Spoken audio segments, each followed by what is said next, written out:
Dans l'assemblée des saints, assoiffé je me tiens, que ton onction descende sur moi.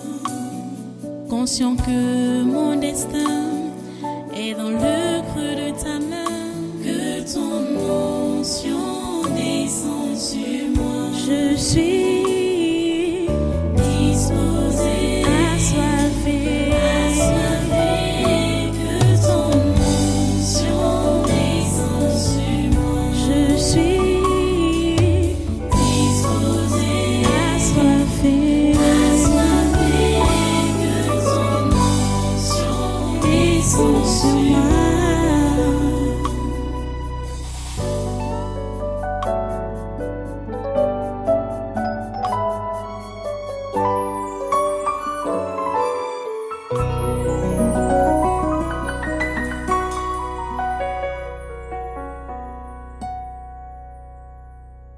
Alléluia, merci Jésus, merci pour tout ce que tu fais. Voilà, prends ta Bible et ouvre avec moi dans le livre d'Éphésiens. Dans Éphésiens au chapitre 6 aujourd'hui. Tu vas prendre dans Éphésiens chapitre 6 aujourd'hui. Dimanche passé, 2 questions t'étaient posées. Pourquoi travailles-tu? Et pour qui travailles-tu? En vous répondant, la Bible était même la première à vous dire ça, le verset 28 qu'on lisait donc dimanche passé, était que tu travailles parce que le verset 28 là disait donc qu'il travaille en faisant de ses mains ce qui est bien, pour avoir de quoi donner à celui qui est dans le besoin. Pour avoir de quoi donner à celui qui est dans le besoin. On répondait donc que on doit travailler pour l'homme et pour Dieu. Ou encore, pour Dieu et pour Dieu. Et pourquoi? Ça, c'était pour qui travailler. Et pourquoi travailler? Donc, pour pourvoir aux besoins de Dieu, ou mieux, pour pourvoir aux besoins de l'homme et de Dieu. Ou encore aux besoins de Dieu et de Dieu. Parce que c'est Dieu qui est le commencement et c'est lui qui est la fin. Quand tu fais une chose et Dieu n'a pas la première place dans la chose là, même la dernière place dans la chose là, c'est pour toi-même. C'est pour toi-même. Et ça ne peut pas connaître de grâce ni de bénédiction. En tant que chrétien, il faut comprendre ça. Allons dans Éphésiens 6, comme j'ai déjà dit là, je vais donner le premier verset par lequel nous commençons, c'est le verset 5. Éphésiens chapitre 6, à partir du verset 5, où nous lisons donc ceci. Serviteurs, obéissez à vos maîtres selon la chair, avec crainte et tremblement, dans la simplicité de votre cœur, comme à Christ. Non pas seulement sous leurs yeux, comme pour plaire aux hommes, mais comme des serviteurs de Christ, qui font de bon cœur la volonté de Dieu. Servez-les avec empressement, comme servant le Seigneur et non des hommes, sachant que chacun, soit esclave, soit libre, recevra du Seigneur selon ce qu'il aura fait de bien. Prions le Seigneur. Dieu 3 fois saint, nous bénissons ton nom pour ta parole de ce jour. Nous bénissons ton nom pour ta parole de ces moments que tu nous donnes. Oh Dieu, s'il te plaît, donne à tes enfants des cœurs dociles, des cœurs réceptifs à tes instructions, à tes recommandations. Donne-leur cette grâce de pouvoir appliquer cela. S'il te plaît, Père Saint, permets que ta sainte volonté s'accomplisse dans nos vies, comme au ciel, par tes instructions de ta parole. Seigneur, nous sommes à toi. Seigneur, nous sommes à toi. Nous nous attendons à toi, Seigneur. Que ta volonté soit faite dans nos vies. À toi toute la gloire et tous les honneurs, parce que tu es là et ton esprit est là pour faire ce travail. Dans cette assemblée et partout où ma voix est entendue. Au nom de Jésus-Christ de Nazareth, j'ai prié. Amen. Amen. Prenez place dans cette présence et soyez tous les bienvenus à ce congrès de surnaturel de ce jeudi 16 mars 2023. Vous êtes donc en train de comprendre que le texte que je viens de lire est la réponse à ces deux questions également. C'est également la réponse à ces deux questions qu'on a posées dimanche passé. Parce que le plus souvent, quand je fais certaines déclarations, certaines personnes peuvent penser que, bon, ça c'est l'invention du pasteur. Non, ce n'est pas l'invention du pasteur. C'est ce que la parole de Dieu enseigne. Le problème est que plusieurs sont ignorants, ne savent pas ce que la Bible dit. Vous avez vu dimanche déjà que plusieurs personnes ne connaissaient pas ou n'avaient pas le sens réel du but du travail depuis qu'ils ont cru. Bon, pour le païen, on sait qu'il ne sait pas pourquoi il travaille, il ne sait pas pour qui il travaille. Bon, pour la vraie personne, qui il travaille, il ne sait pas. Il travaille pour lui-même pour subvenir à ses besoins et pour subvenir aux besoins de sa progéniture. Voilà pour le païen, ou bien pour se positionner dans la vie. Ils ont leurs raisons, mais ils n'ont pas les raisons réelles du travail. Pourquoi travailler et pour qui travailler? C'est pourquoi il faut que vous autres chrétiens, vous quittez de leur lot. Il faut que vous quittiez de leur lot, le lot des païens. Et c'est le conseil qui nous a été donné dans Éphésiens au chapitre 4, qu'on a lu déjà depuis 2 séances précédentes, où il nous est dit, voici donc ce que je dis, Éphésiens 4, à partir du verset 17, voici donc ce que je dis, et ce que je déclare dans le Seigneur, c'est que vous ne devez plus marcher comme les païens, qui marchent selon la vanité de leurs pensées. Ils ont l'intelligence obscurcie, ils sont étrangers à la vie de Dieu. Ils sont étrangers à la vie de Dieu à cause de l'ignorance qui est en eux, à cause de l'endurcissement de leur cœur. Ayant perdu tout sentiment, ils se sont livrés à la dissolution pour commettre toute espèce d'impureté jointe à la cupidité. Voilà, nous devons quitter le lot des païens. Vous devez quitter le lot des païens. Dans le domaine du travail, vous devez quitter ce lot-là. Parce qu'en fait, c'est le travail qui est tout. Parce que tout tourne autour du travail sur cette terre. Tout tourne autour du travail. Et si tu ne comprends pas le but du travail, pour qui tu travailles et pourquoi tu travailles, tu as raté ta vie. Tu as raté ta vie. Tu as raté ta vie sur terre. Parce que tu vas te battre, tu vas t'épuiser, croyant que voilà, tu fais ce qui est bien. Et finalement, tu vas te rendre compte que tu as travaillé pour rien. Parce que l'objectif du travail n'a pas été atteint. Ou le but du travail n'a pas été atteint. Donc, ou la cible du travail n'a pas été atteinte. Vous comprenez? C'est pourquoi aujourd'hui, on part concrètement, la parole de Dieu s'adresse donc concrètement aux travailleurs, aux ouvriers, donc aux serviteurs. Les serviteurs sont des ouvriers, ce sont des travailleurs, des employés. Et le conseil leur est donné. Toi, qui que tu sois, même si tu as une activité libérale, là, tu dois comprendre clairement que ton patron direct, c'est Dieu. Ton patron direct, c'est Dieu. Puisque c'est à lui que tu es appelé à rendre compte par rapport à ton travail. Écoutez, il dit donc, serviteurs, obéissez à vos maîtres selon la chair, avec crainte et tremblement, dans la simplicité de votre cœur, comme à Christ. Donc, toi qui es donc employé, tu dois comprendre que ton employeur, c'est Dieu.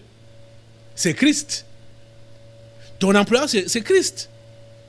Donc, quand tu lui obéis, ce n'est pas à cause de l'homme imposant ou la femme imposante que tu vois devant toi, mais derrière la carcasse qui est devant toi là, tu dois voir Christ.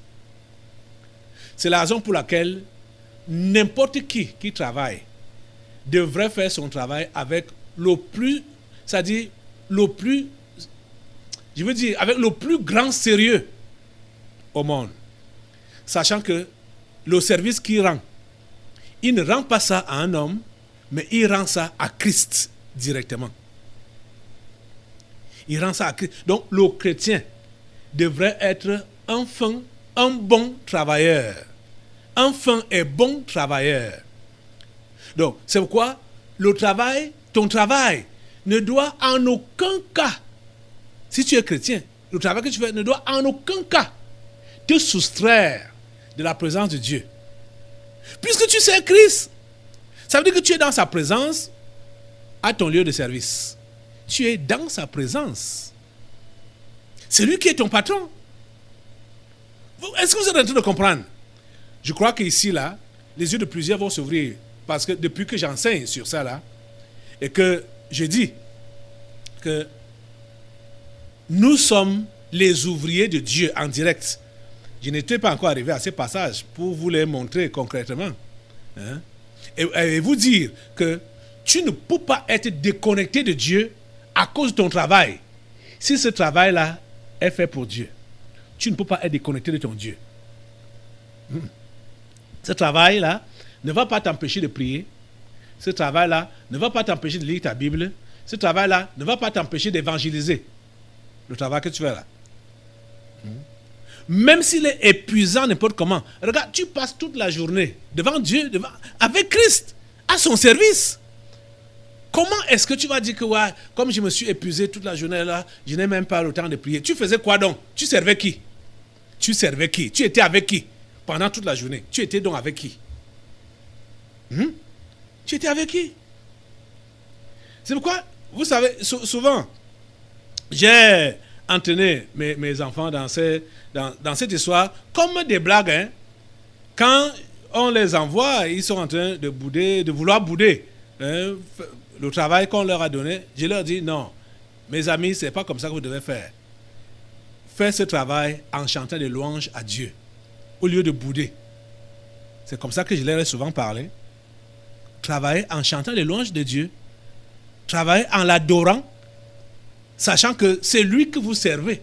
Quand vous faites ce travail, hein, c'est comme ça que vous devez faire avec les enfants.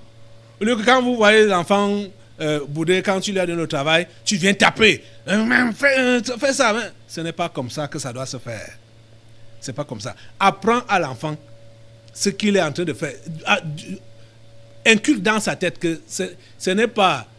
il est en train de servir Dieu dans ce qu'il fait là, dans ce que tu lui as demandé de faire. Parce que souvent, s'ils sont plusieurs à la maison, ils veulent se concurrencer. L'autre ne fait rien, machin, tout ça là. Ah non. Mais si toi, tu as le privilège d'être avec ton Dieu, d'être avec Christ, mais profite de ce privilège-là, sois avec lui, chante pendant que tu travailles donc avec lui. Hein? Pourquoi est-ce que tu aimerais que... parce que pour eux, quand un travail leur est donné comme ça, c'est qu'ils s'épuisent et les autres sont dans le repos. Donc il faudrait que les autres s'épuisent aussi, sans savoir qu'on lui a donné le privilège de communier avec Dieu. Quand tu travailles, tu es en communion avec Dieu. Tu n'es pas éloigné de lui. C'est lui que tu sers en direct quand tu travailles. Tu dois faire donc ce travail avec un bon cœur. Tu dois faire ce travail en chantant des louanges à Dieu. Tu dois faire ce travail avec un bon cœur. Tu comprends ça? Oh mon Dieu. Ma prière est que vous puissiez vraiment saisir cette opportunité que Dieu vous donne.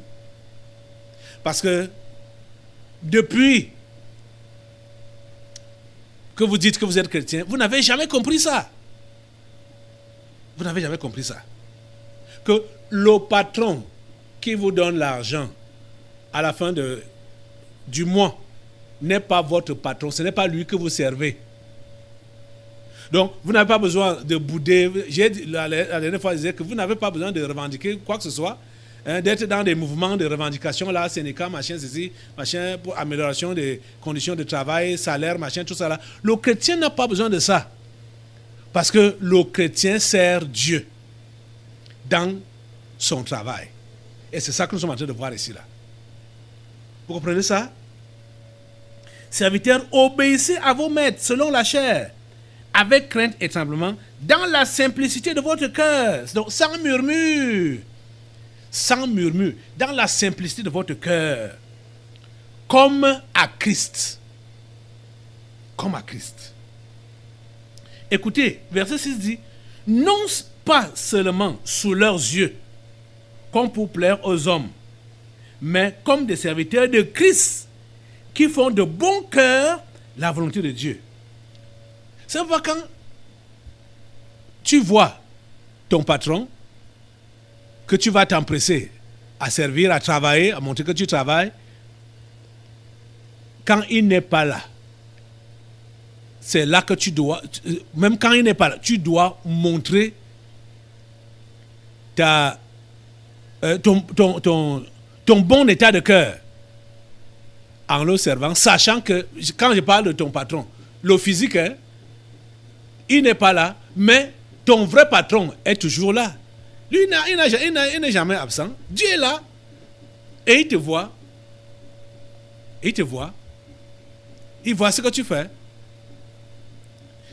J'ai souvent été perturbé quand je confie un travail. Je donne un travail et ceux à qui j'ai donné ce travail-là ne savent pas. Quand je vais revenir pour contrôler. Et souvent, quand j'arrive à l'improviste, je trouve que les bons gars sont là, ne font rien de ce qui leur a été donné. Ils sont surpris. Je comprends qu'ils ne savent pas pour qui ils travaillent. C'est pourquoi ils se prennent, ils prennent tout leur temps, sachant que, bon, le patron n'est pas là, on ne sait pas quand il va venir, peut-être avant qu'il ne vienne, on va se rattraper pour faire ce qu'il a demandé de faire, sans savoir que le patron est toujours avec eux, qu'il ne les a jamais quittés. Et ils regardent le patron physique sans regarder le patron invisible. Leur vrai patron est invisible. C'est le Dieu invisible qui est leur vrai patron. Oh mon Dieu. Donne-leur de comprendre que Dieu ouvre votre intelligence et vous donne de comprendre. Servez dans la simplicité de votre cœur comme servant Christ, non pas seulement sous leurs yeux, comme pour plaire aux hommes, mais comme des serviteurs de Christ, qui font de bon cœur la volonté de Dieu. Quand tu fais le travail de bon cœur, et tu fais bien le travail qui t'a été confié, tu es en train d'accomplir la volonté de Dieu. Tu es en train d'accomplir la volonté de Dieu dans ta vie et sur la terre. Tu comprends? Donc, quand tu ne travailles pas bien, ça veut dire que tu n'accomplis pas la volonté de Dieu. Tu es hors de sa volonté. Et tu ne veux même pas que cette volonté. Ça veut dire que tu travailles en ennemi. Tu es un adversaire. Tu es un adversaire. Jésus a dit que celui qui n'est pas avec lui, ou bien qui n'assemble pas avec lui, disperse. Celui qui n'est pas avec lui est contre lui. Et celui qui n'assemble pas avec lui disperse. Donc, quand tu ne fais pas le travail qui t'a été confié de bon cœur, tu es celui qui disperse. Tu disperses. Tu déranges. Tu déranges. Tu gâtes ce qu'on t'a confié. Tu vois? Les amis, travailleurs, serviteurs, fonctionnaires, n'importe qui que tu sois, profession libérale, tout ce que tu fais, comprends que c'est à Dieu que tu rends les services. Et tu dois bien les rendre.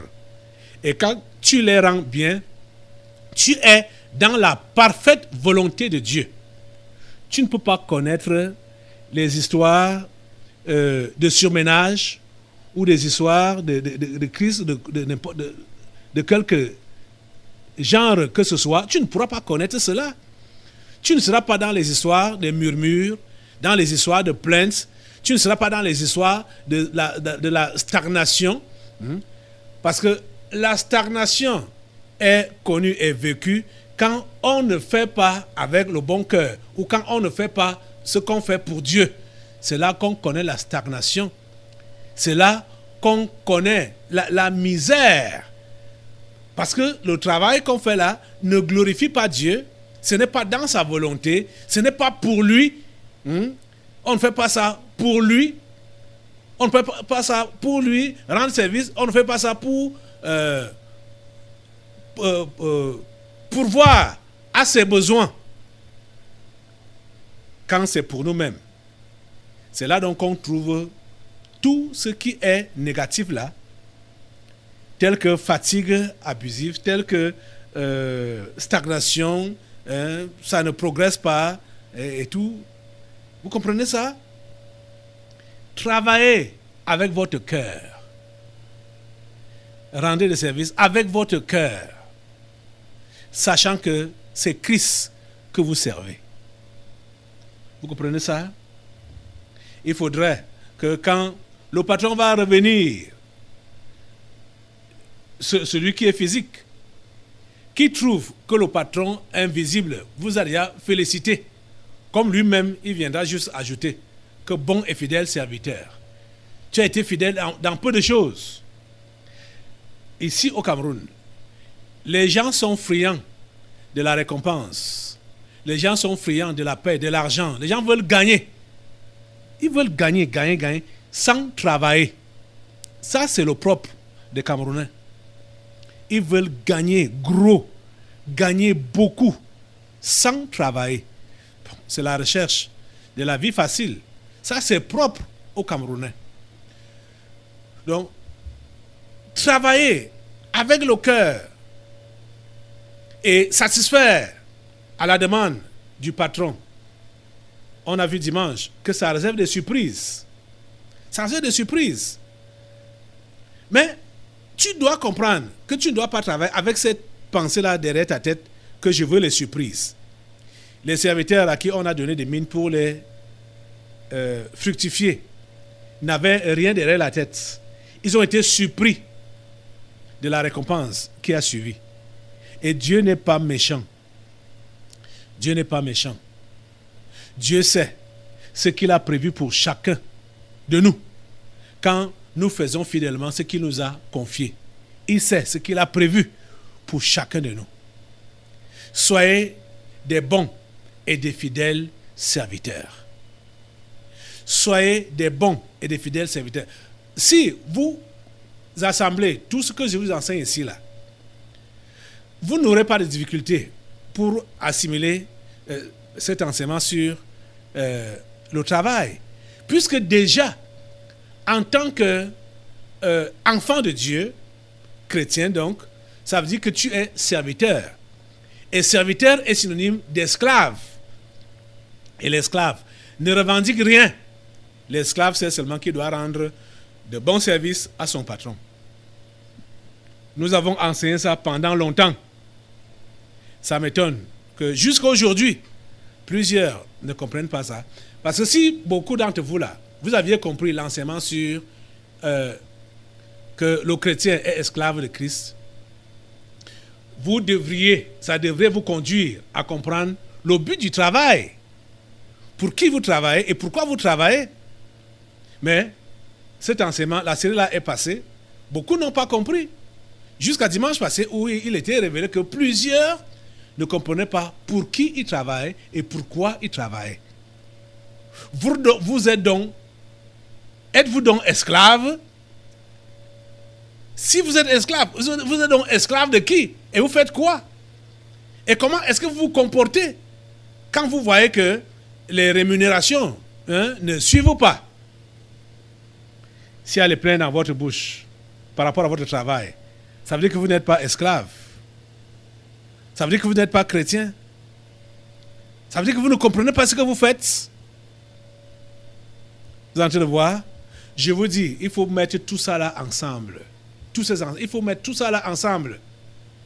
Et vous aurez un bon fonctionnement de vie chrétienne. Les amis, le Seigneur nous veut du bien. Le Seigneur veut se manifester dans ce monde. Mais ses enfants ne veulent pas se révéler. Parce que la Bible nous dit que le monde entier, la création attend la révélation des fils de l'homme, des fils de Dieu. Si nous ne comprenons pas tout ce que j'enseigne là, on ne pourra pas se révéler à l'humanité qui attend notre révélation. Parce que chacun avance avec son ego. Chacun avance avec ses intérêts personnels. On n'est pas là pour défendre les intérêts de Dieu. On n'est pas là pour s'adonner pour Dieu, pour le profit de Dieu, mais on veut notre propre profit. On veut nos propres intérêts. C'est pourquoi on ne peut pas encore être manifesté, donc se voir dans ce monde comme des flambeaux. Vous avez de voir, l'égoïsme doit quitter vos cœurs et vos comportements, vos habitudes. L'égoïsme, ça doit vous quitter complètement. Vous devez comprendre que vous dépendez totalement, absolument de Dieu. Éphésiens 6, verset 7 dit aux serviteurs, servez-les avec empressement. Vous comprenez ce qu'on appelle empressement? On ne doit pas vous donner une tâche. Vous allez traîner avant de faire cela. On vous donne un travail, vous traînez avant de faire cela. Servez-les avec empressement. Ça doit se faire avec empressement. Ce n'est pas dans la précipitation. L'empressement ici, là, c'est différent de la précipitation. Ça veut dire que vous ne traînez pas quand on vous demande, on vous donne une tâche. Vous exécutez ça dès qu'on vous l'a donné, sans attendre. Servez-les avec empressement, comme servant le Seigneur et non des hommes. On doit servir. Vous voyez que on nous fait comprendre que Dieu doit être servi avec empressement. On doit le servir avec empressement. Sachant que ce n'est pas l'homme qu'on sert, mais c'est Dieu qu'on sert. Je vais vous lire un autre passage dans le livre des Romains, qui va dans le même sens. Comment vous devez servir Dieu. Servir Dieu, ou servir votre patron avec empressement. Allons dans Romains au chapitre 12. Romains chapitre 12.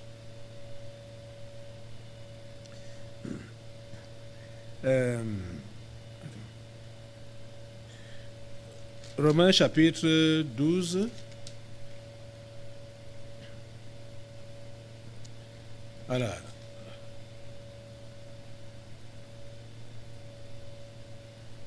À partir du verset...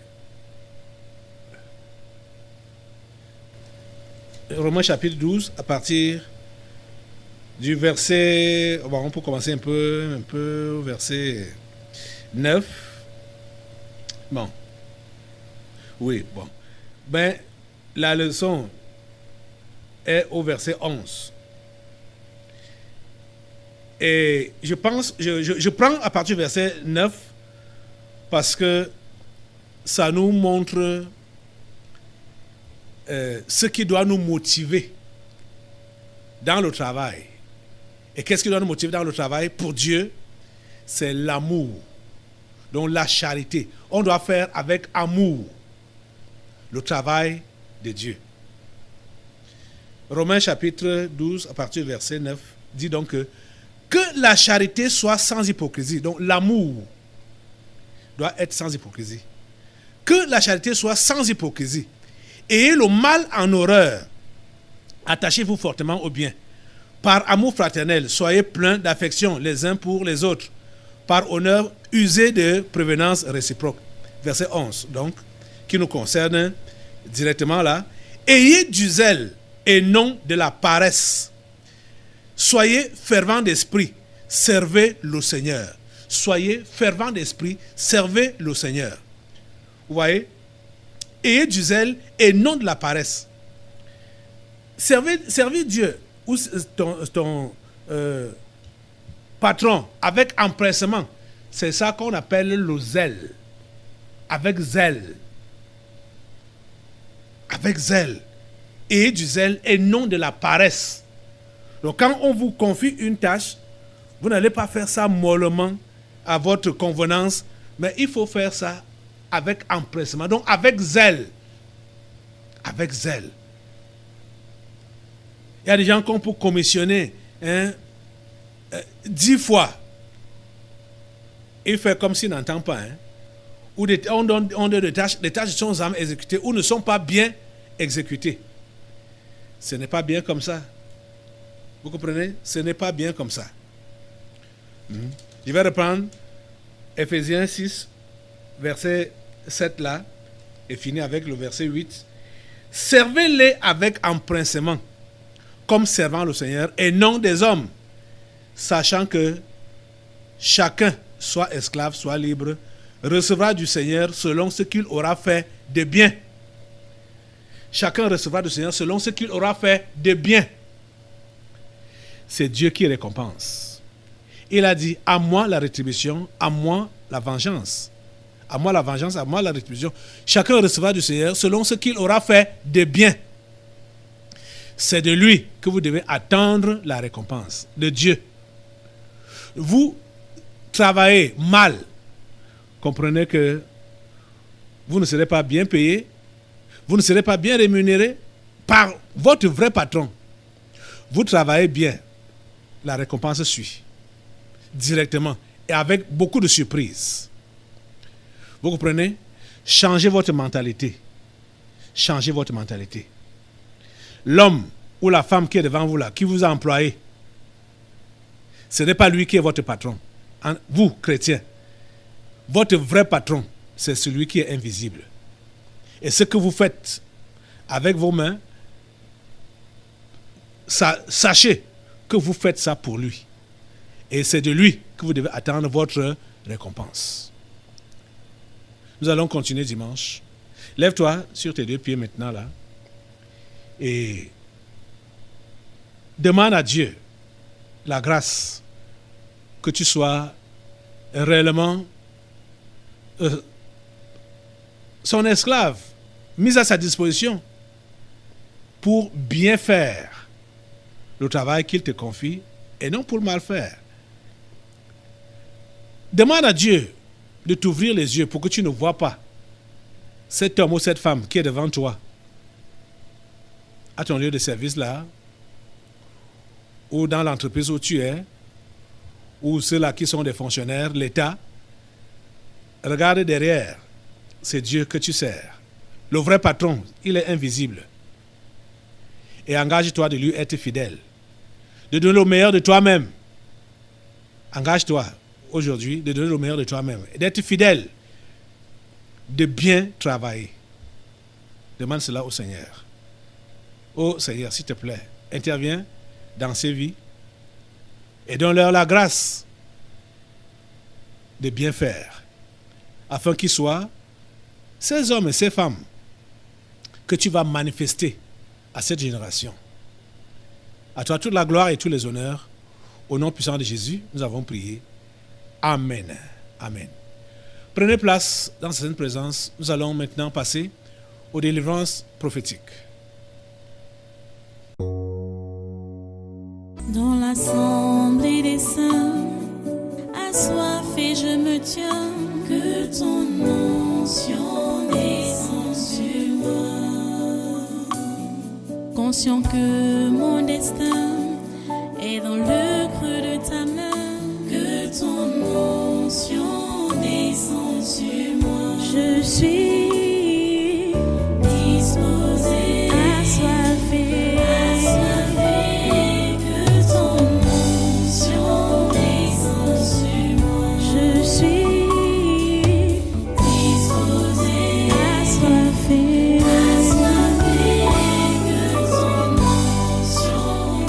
sont sur moi.